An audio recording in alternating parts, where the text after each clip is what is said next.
இலக்கிய நேயர்களுக்கு வணக்கம். நம்ம இலக்கியா சீரியல்ல இன்னைக்கு என்ன சுவாரஸ்யமா பார்க்க போறோம்னா, நம்ம இலக்கியாக்கு இப்படி ஒரு துரோகத்த பண்ணுவாங்கன்னு கொஞ்சம் கூட எதிர்பார்க்கலைங்க. ஏன்னா, இந்த ஒரு கார்த்திக் இருந்துகிட்டு இந்த ஒரு வீட்டுக்கு ஒரு நோட்டீஸ் அனுப்பிச்சிருக்காங்க. எனக்கு வந்துட்டு அண்ணனும் கிடையாது கௌதம். அதே சமயம் நீங்க அந்த ஒரு வீட்ல இருக்க தகுதியும் கிடையாது. எங்க அப்பாவை ஏமாத்தி தான் எங்களுடைய மொத்த சொத்து பத்தையும் ஏமாத்தி நீங்க வச்சுட்டு இருக்கீங்க. ஒழுங்கு மரியாதையோட அந்த மொத்த சொத்து பத்தையும் என் பேருக்கு மாத்திட்டு நீங்களே தயவு செஞ்சு அந்த ஒரு வீட்டை விட்டு வெளியே போல நான் கோர்ட்ல கேஸ் கொடுத்து கழுத்தை பிடிச்சி உங்களை வெளியே நிலைமை வரும் அப்படின்னு அந்த ஒரு நோட்டீஸ்ல வந்துட்டு அனுப்பிச்சு வச்சிருக்காங்க. இந்த கார்த்துக்கு கண்டிப்பா இந்த ஒரு உண்மை நம்ம கௌதமுக்கு தெரிய வந்துச்சுன்னா ரொம்பவே வருத்தப்பட போறாங்க. ஏன்னா பல நாள் திருட ஒரு நாள் வெளியே வருவாங்க.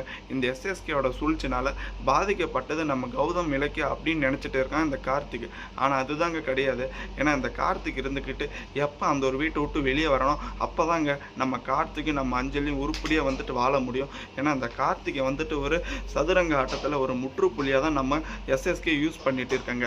இப்போ நம்ம கௌதம் இருக்கிற இந்த மொத்த சொத்து பத்தியும் நம்ம கார்த்திக் பேருக்கு மாத்திட்டு அடுத்தபடியாக நம்ம கார்த்திகை கழுத்தை பிடிச்சி வெளியே தள்ளுறதாங்க இந்த எஸ்எஸ்கேவோட ஒரு முழு நோக்கமே.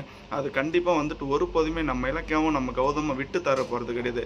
உனக்கு வந்துட்டு என்னுடைய அப்பா சொத்து கொஞ்சம் கூட தேவையில்ல கார்த்திக். ஆனால் நீ அந்த ஒரு வீட்டை விட்டு வந்து நீயும் அஞ்சலியும் சந்தோஷமாக வாழுங்க போதும், நான் மொத்தமாக கொடுக்குறேன் அப்படின்னு தாங்க வரப்போகிற எபிசோடில் நம்ம கௌதம் வந்துட்டு அந்த ஒரு முடிவை எடுக்க போகிறாங்க.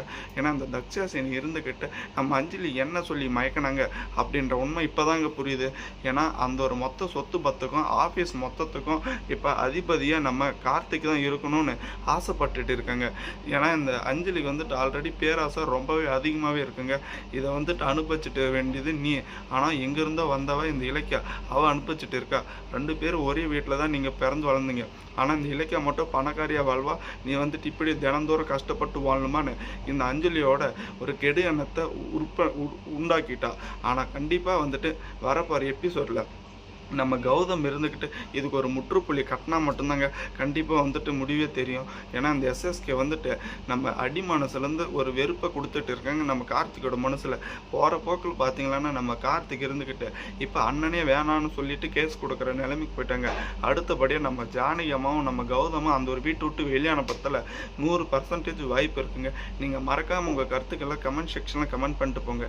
தேங்க்ஸ் ஃபார் வாட்சிங் இலக்கிய நேயர்களுக்கு.